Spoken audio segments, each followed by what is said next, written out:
जय धरती माता। मैं संत मुकनाराम, धरती माता ज्ञान मंदिर, समदड़ी रोड, बालोतरा, जिला बाड़मेर, राजस्थान।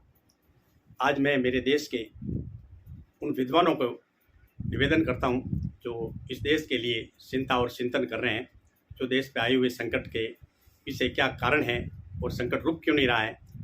मैं आपको ये निवेदन करता हूं कि अनूप मंडल और जैन बणियों के बीच में जो विवाद है, अगर यदि आप लोग इनकी जांच करें तो इस दुनिया का जो भी संकट है, दुनिया के अंदर दुख है, वो आसानी से मिटाया जा सकता है। क्योंकि हमारे ऐसी किताबों में लिखा है कि ऐसा कलयुग आएगा, अनाज के दाने घर में बिकेंगे, पानी तुलकर बिकेगा, बहन के साथ भाई दुष्कर्म करेगा, और आज ऐसा हो रहा है। तो जब ऐसा लिख दिया, ऐसा बुरा समय आएगा, तो फिर उस बुरे समय को रोकने का उपाय क्यों नहीं लिखा? क्योंकि इसके पीछे एक षड्यंत्र था।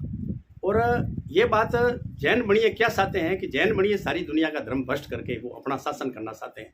क्योंकि जैन बणियों की किताबों में एक जैनियों की स्वाध्याय माला नाम की पुस्तक है, उसके अंदर 6 हारों का वर्णन दिया गया है। उसमें एक माँ के 2 बच्चे पैदा होते थे और वो न समझते तब तक भाई बहन थे, और समझने के बाद में वो स्त्री भरतार थे, यानी चुगलिया धर्म उनको कहते थे। और जैनियों के प्रथम जो तीर्थंकर है ऋषभ देव का जो वर्णन है, उन ऋषभ देव जी ने भी अपनी बहन से ही शादी की थी। कि आप इसकी जांच करें कि भाई ये जब ये बहन भाई में शादी होने की बात लिखी तो ये तो धर्म के विरुद्ध है। मुसलमान भी सगी बहन से शादी नहीं करते हैं। ये इसके पीछे क्या कारण है कि ये इनकी किताबों में ऐसा लिखा हुआ है। फिर ये जैनियों की बहुत सारी किताबों में जो हमारे अंदर राक्षसों को हमारे अंदर राक्षस माना है, उनको ये जैनी लोग तीर्थंकर मानते हैं, जैसे रावण को ये तीर्थंकर मानते हैं। तो इस तरीके से इन जैनियों के अंदर जो जैनियों की किताबों में लिखा हुआ है, उनका अगर एक बार रिसर्च हो जाए कि भाई ये भविष्यवाणी लिखी गई है, जैसे ये कई ऐसे अब अभी भी भविष्यवाणी हो रही है कि अभी अकाल पड़ेगा और बीमारी आएगी, ऐसी फला फला ये होगा। तो ये जो हो रहा है, इनके पीछे कारण क्या है कि बीमारी की भविष्यवाणी तो की कि भाई ये बीमारी आएगी, मगर वो भविष्यवाणी के बाद में बीमारी आ जाती है, तो उनको कैसे मालूम पड़ गया कि बीमारी आएगी?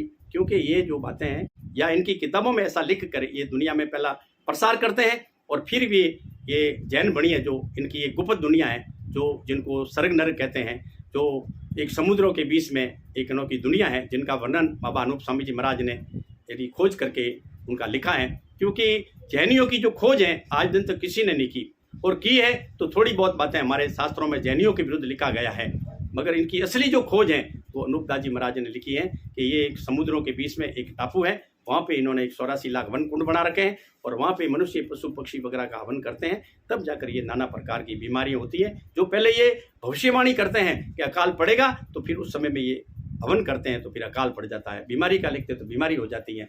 आज जो दुनिया में ये संकट बढ़ रहा है, इनको रोकने का जो उपाय, वो बात हम आपको बताना चाहते हैं। इससे हम आपको निवेदन करते हैं कि अगर इनकी खोज की जाए अनूप मंडल के और जैनियों के ग्रंथों की, तो इस दुनिया के अंदर जो भी दुख है उसको मिटाकर अमन शांति से इस धरती पे आराम से रह सकते हैं। नहीं तो एक संकट का इलाज किया, एक बीमारी का इलाज किया और 10 नई बीमारियां पैदा होती हैं। ये एक राक्षसी विद्या का खेल है। वो बात हम अनूप मंडल के लोग आप लोगों को बताना चाहते हैं। मैं आशा करता हूँ कि आप मेरे इस निवेदन पर आप एक बार इन जैनियों की और अनूप मंडल की किताबों की जांच करके आप इनका करें, ताकि दुनिया में हम सभी अमन शांति से इस कुदरत के इस धरती पे रह सकते हैं, प्रेम से रह सकते हैं।